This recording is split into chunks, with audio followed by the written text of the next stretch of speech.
think the corn is looking really good at this point. There's still have a long way to go, but the corn's uniform and has a good color to it, and everything so far is right on schedule. I think it looks really good.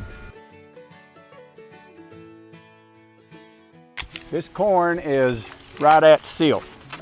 Tassel's just starting out, and as you can see, this is the silk coming out of the ear, and the pollen that you see in the tassel will fall, and that's what pollinates this ear of corn. You can see these silks, as you probably well know from corn that maybe you've gotten in the grocery store or somewhere. But we judge how this corn's going to be by the number of rounds. All corn ears have an even number of rounds. This corn is at its peak water usage right now, and it's also at its most vulnerable state.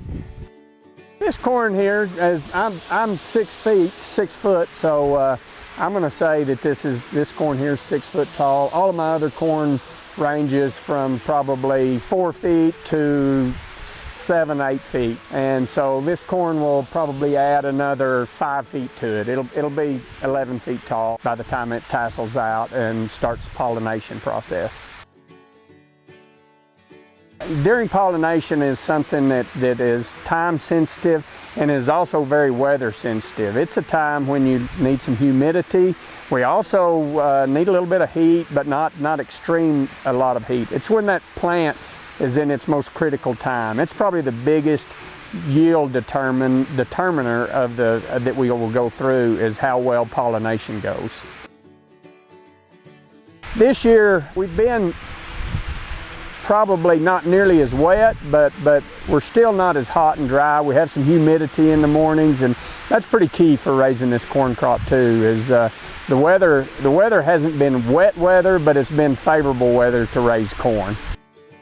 This corn eventually, we're going to harvest this. This corn will be harvested towards the end of September, and it's going to go to a feed yard, and it'll go to finish fat cattle, and it'll go in the ration, and eventually this corn will wind up as a steak on a plate.